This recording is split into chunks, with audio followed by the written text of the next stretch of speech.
7 दिन के वारों से लेकर 7 दिन की जिंदगी से लेकर 7 समूह से लेकर सप्त ऋषियों से लेकर ये पवित्र कथा आज दुबई की पवित्र भूमि पर पहुंची है। और इस समय तप बल आप लोगों की शिव भक्ति का है, इसमें किसी दूसरे का नहीं। कहीं ना कहीं भगवान शंकर की अविरल भक्ति आपके भीतर विराजमान हुई, शिव तत्व आपके भीतर विराजमान हुआ, तो ये पवित्र कथा आप और हमारे तक पहुंची। जितने दिल से आप सुन सकते हो उतने दिल से इसको सुनो। और बीच में जब प्रार्थना करने का मौका आए, बड़े भाव से बाबा से अपने मन की बात भी कहो।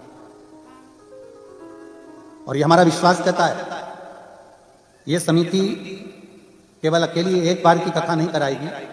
अगर ये कथा आप लोगों ने दिल से सुन ली और 3 दिन मेरे बाबा से अपने मन की बात भाव से कर दी, अगली बार फिर बाबा को खींच कर आप लोग कुबेरेश्वर धाम से दुबई बुला लेंगे। और तेरी कृपा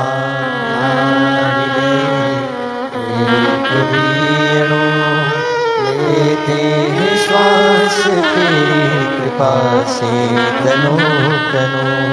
बखान क्या करूं मैं राखों के ढेर का, चपटी भगोत में अजजाना कुबेर का। गंगाधार मुक्ति द्वार ओमकार तू, बोले ओमकार तू। आयो शरण तिहारी शंभु तारदार तू। शिव की कृपा से प्राप्त हुआ, भगवान शंकर की करुणा से, उनकी दया से, उनकी उदारता से प्राप्त हुआ। जिस दिल से, जिस भाव से, जिस स्नेह से आप इस कथा को स्वीकार करेंगे, उस भाव से ये कथा आपके भीतर पहुंचकर आपका कल्याण करेगी। 24,000 श्लोक हैं शिव महापुराण के अंतर्गत, करोड़ों करोड़ों शब्द हैं शिव महापुराण के अंतर्गत। अब उन शब्दों में से आपको क्या शब्द अपने जीवन में उतारना है, क्या अपने जीवन में ले सकते हो, वो लेने का प्रयास करो। कितना ग्रहण कर सकते हो उतना लीजिए।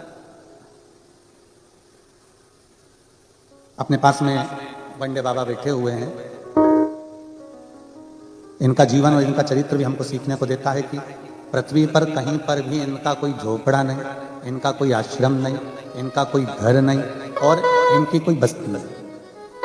जो झोला बाजू में है वही झोला है और जो कपड़े तन पर है वही कपड़ा है। पर 24 घंटे से ज्यादा कोई भी देश हो, कोई भी जगह हो, वहां ठहरते ही नहीं। और 24 घंटे के बाद में आगे फिर बढ़ जाते हैं, फिर जाते जाते हैं और अपनी भक्ति में डूबे, भगवत भजन में डूबे। कहीं ना कहीं शिव महापुराण की कथा कहती है, कई लोग कहते हैं गुरुजी हमने शंकर भगवान को अपने इष्ट देव बना लिया, गुरुजी हमने शिव जी को अपना इष्ट देव बनाया। कोई कहता है गुरुजी हमने शंकर भगवान की विरल भक्ति को प्राप्त किया। कोई कहता है गुरुजी हमने शिव भक्ति को चुना है। बल्कि ये ना कहो कि हमने शिव भक्ति को चुना है, बल्कि ये कहो कि मेरे महादेव ने आपको अपने लिए चुना है, आपको चुना है। और यजमान परिवार कथा करवा रहा है और ये पूरी समिति आगे बढ़कर कथा कर रही है और व्यवस्थाएं करने में लगी हुई है, तो कहीं ना कहीं भोले बाबा की बड़ी बड़ी करुणा, बड़ी कृपा, बड़ी उदारता है। ना जाने कौन सा पुण्य, कौन सा हमारा किया गया एक लोटा जल, हमारा पुण्य हमारे सम्मुख में आया, जो हम आप यहाँ बैठकर कथा का लाभ ले रहे हैं। कोई तो पुण्य हमारा पूर्व का हुआ होगा। जैसे कहते हैं ना, हमारी भाषा में हम लोग कहते हैं एक गुल्लक में पैसा बच्चा भरता जाता है, गुल्लक फोड़ता है, कोई गिफ्ट लेकर आ जाता है। आपकी और हमारे पुण्य की गुल्लक भराई, आपके दादा परदादा पिता माता के पुण्य की गुल्लक भराई, तब जाकर आप और हम इस शिव महापुराण की कथा में पहुंचे हैं। मतलब पुण्य की गुल्लक फूटने के बाद ये पुण्य रूपी शिव महापुराण की कथा त्रिवेणी संगम के रूप में, त्रिवेणी के रूप में हमें मिली है। और पूरा विश्व इस कथा को आस्था चैनल के माध्यम से देख रहा है, पूरा विश्व।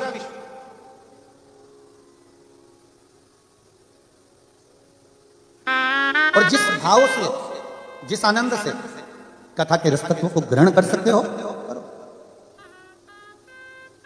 शंकर भगवान पर चढ़ाया गया एक लोटा जल कभी खाली नहीं जाता।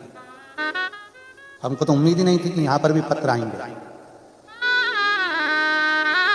पर बाबा ने यहाँ पर भी पत्र भेज दिए पढ़ने के लिए कि ये पत्र आए हैं और दुबई वासियों के हैं। महाराज जी, हमें उम्मीद नहीं थी। हमने सोचा भारत की भूमि पर इतने पत्र आते हैं, अब दुबई में किसको फुर्सत है पत्र लिखने की।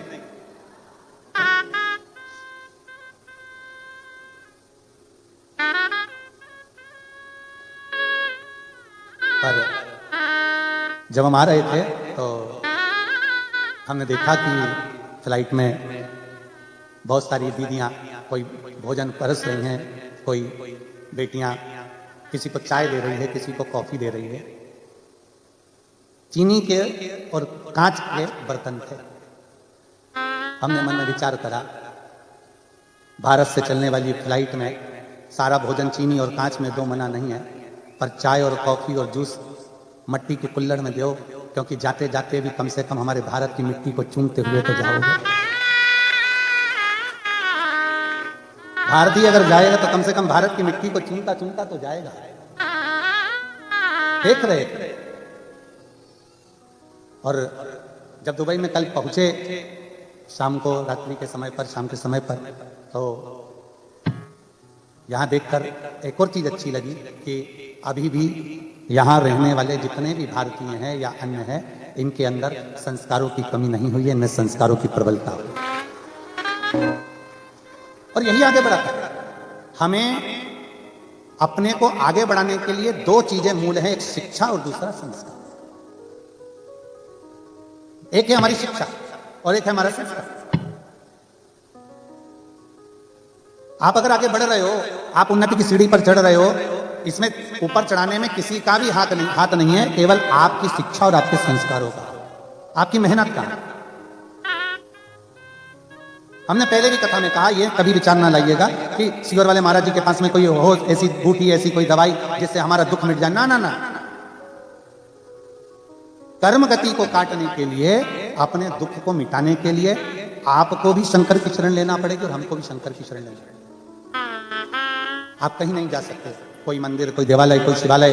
आप अपने देश में अगर हो सकता है भारत देश में रहें तो मंदिर शिवालय नजदीक नजदीक में होते हैं, बाजू में लगे होते हैं, एक दो घर छोड़कर आप एक लोटा जल चढ़ा सकते हो। पर यहाँ तो मंदिर, देवालय, शिवालय भी बड़ी दूर है और आप जा भी नहीं सकते। तो कम से कम एक लोटा जल अपने ही बगीचे में, अपने ही घर के बाहर जो गमले में मिट्टी है, उस मिट्टी को थोड़ा सा ऊंचा उठाकर और एक लोटा जल अपने देवाधिदेव महादेव को भाव से श्री शिवाय नमस्तुभ्यम कहकर जब हम समर्पित करते हैं तो मेरा ओघड़दानी, मेरा शंभु, मेरा त्रिकालदर्शी, मेरा कैलाशी विनाशी उसको स्वीकार करना, उसको स्वीकार करेगा। जरूरी नहीं कि आप मंदिर में पहुंचेंगे तो ही भगवान स्वीकार करेगा।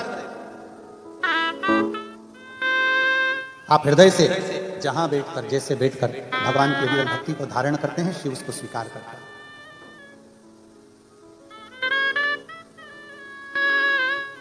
महाराज जी, यहाँ भारत से आई हुई वो निधि बेटी बैठी हुई है, जो बनारस की काशी जी की पूर्व कथा की भी यजमान थी, और अभी जो कथा हुई थी सतुआ बाबा जी पर आए थे, उसमें भी यजमान पद में बैठने गए। और बच्चों के संस्कार देखकर, आज हम कल शाम को जब आए और आज भी हमने जब देखा बाहर, आप सभी के शिक्षा और संस्कार को देखकर मैं आपको नमन करता हूं, आपके संस्कार को और आपकी शिक्षा को। साधुता है, बहुत बहुत साधु।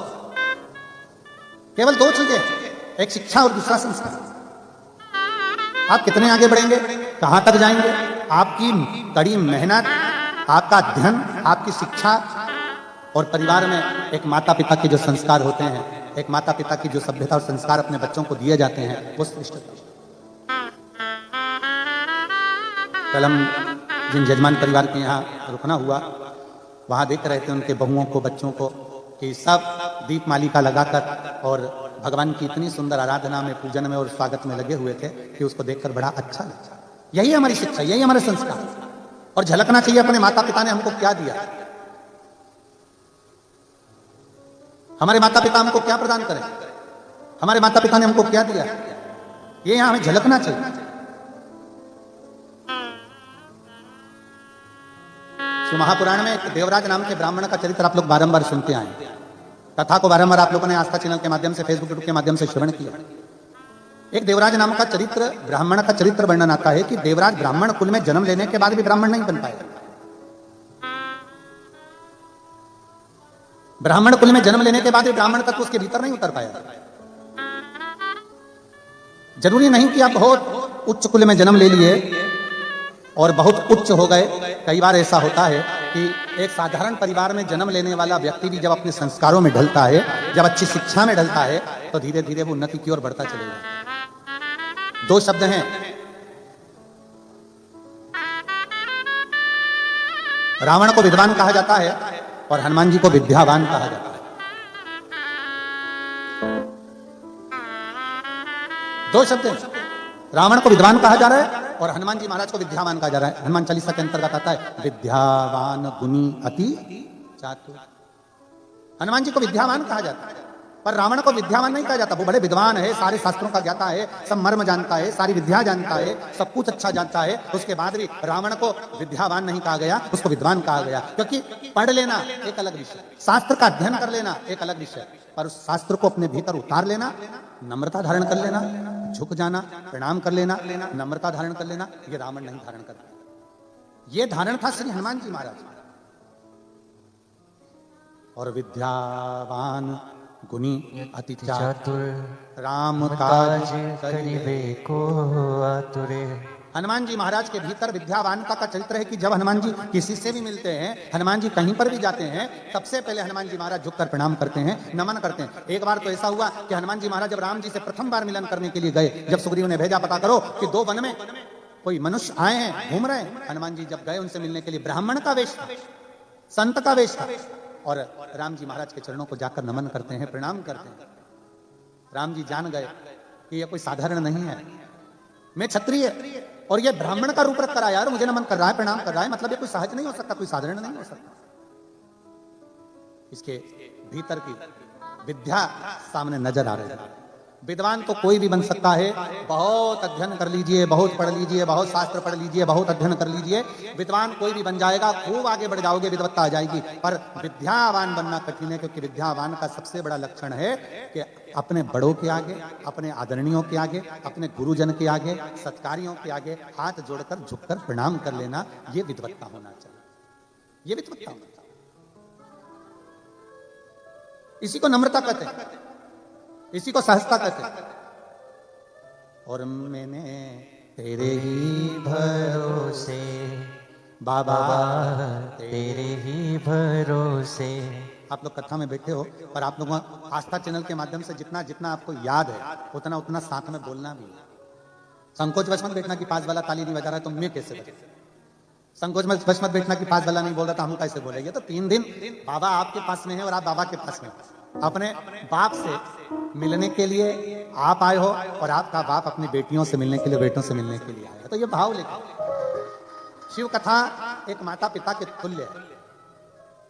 और मैंने तेरे ही भरोसे बाबा, तेरे ही भरोसे हवा विच उड़ती जावांगी, बाबा डोर हथो छड़ी ना में कटी जावांगी। भोले मैं तेरी पतंग शंभु, मैं तेरी पतंग हवा हवा विच उड़ती जावांगी। आप चुप रहो, इनकी सुनने दो मुझे।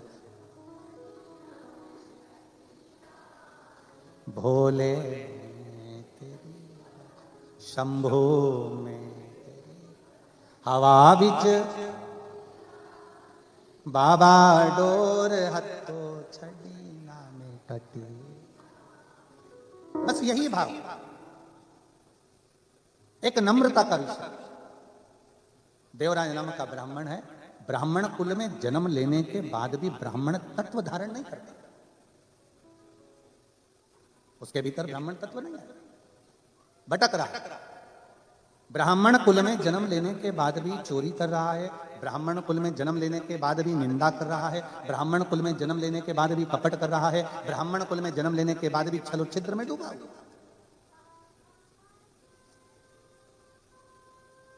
कोई पुण्य हमारा सामने आए तो हम परमात्मा की शरणागति ग्रहण करें। आप लोगों को मालूम होगा आज कितनी तारीख है? जम के बोलो जरा। 9। दिन कौन सा है? सोमवार। तिथि अष्टमी। कितनी किस्मत लेकर आए, तुम विचार कर लो। सोमवार की अष्टमी के दिन कथा सुन, आज हमारे पूरे भारत के लोग सोमवार की अष्टमी के दिन शंकर जी के मंदिर में जाकर बेलपत्र समर्पित करते हैं। शिव कथा सुनने के लिए पूरा विश्व आज तरसता है कि कैसे भी शिव महापुराण की कथा मिल जाए। और आज दुबई वालों के भाग्य खुल गए जो सोमवार की अष्टमी के दिन 9 तारीख को शिव पुराण। ये शिव कृपा, इसी को शंकर की करुणा कर, इसी को उदारता कर। अब विचार करिए कि कुछ तो पुण्य होंगे ना तुम्हारे। तुम लोग जाओ ना अपने अपने घर पे तो नजर उतरवा लेना।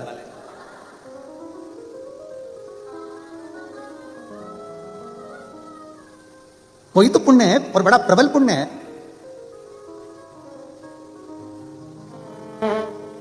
देवराज अच्छे पुण्य नहीं कर पाए, पर देवराज ने भले अच्छे पुण्य ना करे हों, पर देवराज की जो माता थी वो शिव के मंदिर रोज जाती थी। कोई भी व्रत करो, कोई भी आराधना करो, कोई भी तप करो, कोई भी साधना करो, कोई भी मंत्र जाप करो, उसका फल मिलेगा कि नहीं मिलेगा हमको नहीं मालूम। पर शिव महापुराण की विद्येश्वर संहिता कहती है कि शंकर के मंदिर की अगर देहली भी चढ़ गए, या शिव महापुराण की साक्षी में पहुंच गए, या शिव महापुराण की कथा सुनकर कोई निकल कर जा रहा है, उसके मात्र मुख का दर्शन हो जाए तो समझ लेना कि आपके सारे पाप नष्ट हो गए और आप परमात्मा की शरणागति ग्रहण कर। कितनी बड़ी बात लिखी है कि अगर मान लो गर्भस्थ कोई नारी है, गर्भस्थ कोई जीव है, हमारे दादा परदादा, हमारी दादी परदादी, नानी और नानी की भी कोई नानी, आदि शास्त्र कहता है कि कोई पुराण कोई शास्त्र 7 पीढ़ियों को उतारता है। महाराज जी शिव महापुराण की कथा कहती है, उज्जैन की ऋणमुक्तेश्वर मंदिर में पत्थरों पर अंकित लिखा हुआ है शिव महापुराण का लेख कि केवल एक शिव महापुराण ऐसी है जो 7 पीढ़ी नहीं तारती है। शिव महापुराण ऐसी है जो 71 पीढ़ी को पार उतार देती है। 71 पीढ़ी को पार उतारती है। दादी का पक्ष, नानी का पक्ष, जो बेटा सुन रहा है उसके माँ बाप, उसके दादा दादी, और जो बेटी सुन रही है उसके माँ बाप, उसके दादा दादी और उसके नाना नानी, दोनों पक्ष चलते, दोनों पक्ष चलते। और कितना सुंदर लिखा है। माता पार्वती जी ने एक बार भगवान देवाधिदेव महादेव से अमरनाथ की गुफा में प्रवेश कर पूछा था, जब अमर कथा भगवान शंकर पार्वती जी को श्रवण करा रहे थे। पार्वती जी को जब अमर कथा कर रहे हैं तब बाबा देवाधिदेव महादेव भगवान शंकर से माता पार्वती जी पूछती है कि कोई स्त्री, कोई नारी, अगर कोई स्त्री, कोई नारी, कोई व्रत, कोई साधना, कोई उपास करती है तो उसका फल उसके पति को, उसके बच्चों को प्राप्त होता है, स्त्री को प्राप्त होता है। क्या कोई ऐसी आराधना है, क्या कोई ऐसी पूजन है, कोई ऐसी आराधना है कि पति को तो फल मिले, पिता को फल मिले, पर साथ में उसके मायके के परिवार वालों को भी उसका फल प्राप्त हो? ऐसी कोई आराधना है क्या देवाधिदेव महादेव?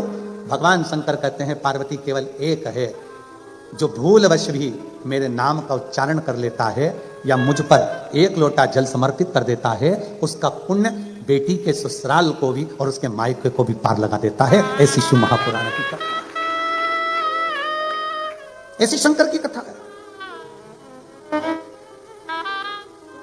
और आप और हम कथा का तत्व ग्रहण करने के लिए बैठे। जितनी मेरी जीजियां बैठी हैं, जितनी मेरी बेटियां बैठी हैं, जितनी मेरी माताएं बैठी हैं और जितने मेरे जीजा बैठे हैं,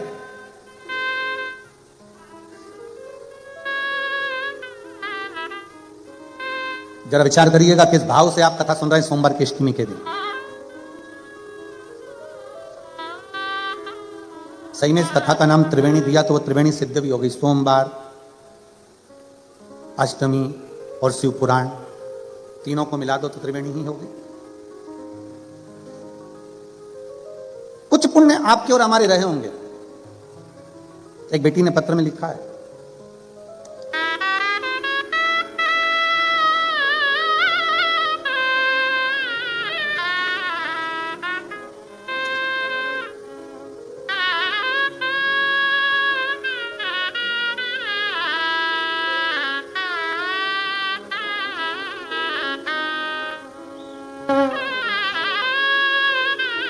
गुरुदेव, मेरा नाम प्रियंका पंकज सिंह गिरासे है। मैं दुबई में ही रहती हूँ। कहीं बैठी हूँ? आप ही हैं? श्री शिवाय नमस्ते। हाथ हिलाओ एक बार। हर हर महादेव। हम 2021 से आपकी कथा सुन रहे हैं। अभी सिरपुर की कथा भी हमने सुनी। गुरुदेव, मैं बाबा से क्या प्रार्थना करूं? मेरे बाबा से जो मांगती हूं बाबा दे देता है। हम जब भी इंडिया जाते हैं कुबरेश्वर धाम सीहोर जरूर जाते हैं और बाबा को प्रार्थना कर कर आते हैं। 29 जुलाई को 2024 को भी हम सीहोर गए थे और वहां पर हमने भोजन भंडारा भी कराया था। गुरुजी, जिस दिन से हमें मालूम पड़ा कि यहां कथा दुबई में होने वाली है, मेरे पति की नौकरी दूसरी जगह चल रही थी। हम बाबा से प्रार्थना करने लगे, बाबा कुछ भी कर, पर एक काम जरूर कर कि जब ये दुबई की कथा रहे तो हम 3 दिन 9 से 11 दिसंबर तक यूएई में ही हम ड्यूटी दें और वहीं पर हम कथा भी सुने। और बाबा की ऐसी कृपा हुई गुरुदेव, हमारी ड्यूटी भी यहीं और कथा भी यहीं। ये बाबा की कृपा नहीं तो और क्या है। आ जाओ, एक बेलपत्र ले जाओ, आ जाओ। और भोले मैं तेरी पतंग, एक लाइन अच्छी लिखी है आप और हम गुनगुनाते हैं कि लुटा दिया भंडार काशी वाले ने, कर दिया माला माल काशी वाले ने, लुटा दिया भंडार काशी वाले ने, कर दिया माला माल काशी वाले ने। लुटा दिया, हाँ लुटा दिया, लुटा दिया, हाँ लुटा दिया, लुटा दिया भंडार काशी वाले ने, कर दिया माला माल काशी वाले ने। जो जैसी भावना लाया वो वैसा ही फल पाया, जो जैसी भावना लाया वो वैसा ही फल पाया। नहीं खाली उसे लौटाया वो मन ही मन हर्षाया, नहीं खाली उसे लौटाया वो मन ही मन हर्षाया। और कर दिया माला माल काशी वाले ने, लुटा दिया भंडार काशी वाले ने। शिव कृपा से, शंकर की उदारता से बेटी लिख रही है कि हम जो बाबा से कहते हैं, एक लोटा जल हम लोग अपने शिवलिंग पर चढ़ाकर जल को हम पौधे में समर्पित कर देते हैं गुरुदेव, पर बाबा से जो कहते हैं बाबा वो हमको दे देगा। आप दिल से उसकी आराधना करते हो, दिल से प्रार्थना करते हो, दिल से उसको कहते हो तो वो दिल से देता भी है। क्यों ना देगा? बस अपने हृदय से आप शिव को भजो। देवराज नाम का ब्राह्मण अच्छे कर्म से दूर था, अच्छा कर्म नहीं कर पाता था। कभी ना भजन किया, ना कभी स्मरण किया, ना कभी कीर्तन किया। आप दिल से जहां बैठकर जैसे बैठकर उसको भजते हो वो दिल से स्वीकार करता है। दिल से भजो। देवराज मंदिर गया ही नहीं, कभी उसने शंकर के शिवलिंग का दर्शन ही नहीं करा, कभी देखा ही नहीं शिवलिंग।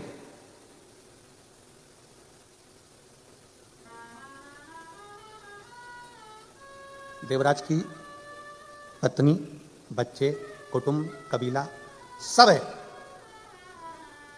पर संगत का एक ऐसा असर पड़ गया कि देवराज एक वैश्या का संग पकड़ लिया और उस स्त्री ने कह दिया, सुनो देवराज, मुझे एक स्वर्ण हार चाहिए, बिंदु